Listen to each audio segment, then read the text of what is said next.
Organisasi yang dianalisis adalah Sudin Perpustakaan dan Kearsipan Jakarta Utara. Institusi ini perlu melakukan perubahan organisasi karena sebagai institusi penyedia informasi dan literasi perlu menyesuaikan diri terhadap perubahan lingkungan. Dewasa ini tatanan sosial, kebiasaan masyarakat, dan teknologi sudah sangat berubah, sehingga institusi ini perlu melakukan perubahan dan pengembangan organisasi untuk beradaptasi terhadap lingkungan yang berkembang agar tetap eksis. Nah, kemudian faktor yang mendorong institusi ini untuk berubah, yang pertama dari faktor lingkungan itu adanya tantangan utama di masa depan, contohnya seperti Jakarta Kota Global, yang tentu itu menuntut adanya adaptasi dan juga perubahan. Kemudian peningkatan di bidang tingkat pendidikan para pekerja. Di sini sudah banyak sekali karyawan dengan lulusan S2.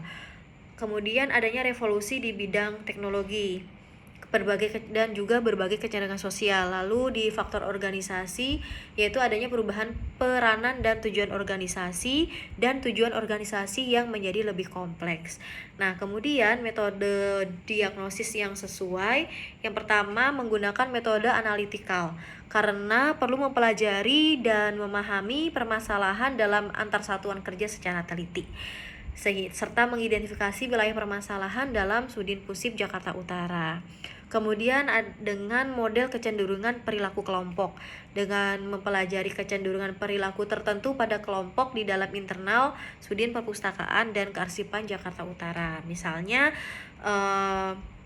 mempelajari atau misalnya kecenderungan budaya kerja yang terlalu santai atau banyak pekerja senior yang tidak bekerja dengan semestinya sehingga perlu adanya perubahan pada budaya kerja.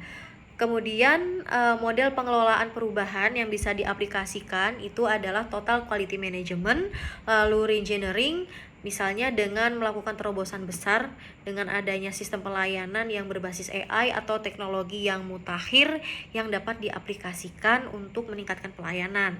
Kemudian Kaizen yaitu kesinambungan antara pihak manajemen dan juga karyawan untuk bersama-sama melakukan perubahan. Kemudian ada dengan melakukan benchmarking atau studi banding ke institusi yang sudah lebih baik. Dan yang terakhir bisa melakukan dengan balance scorecard, yaitu dengan adanya pengukuran kinerja bagi seluruh karyawan dan manajemen. Dan yang paling penting dalam hal ini adalah menurut saya total quality management. Dengan adanya manajemen yang berkualitas, maka perubahan ini bisa lebih baik untuk dilaksanakan.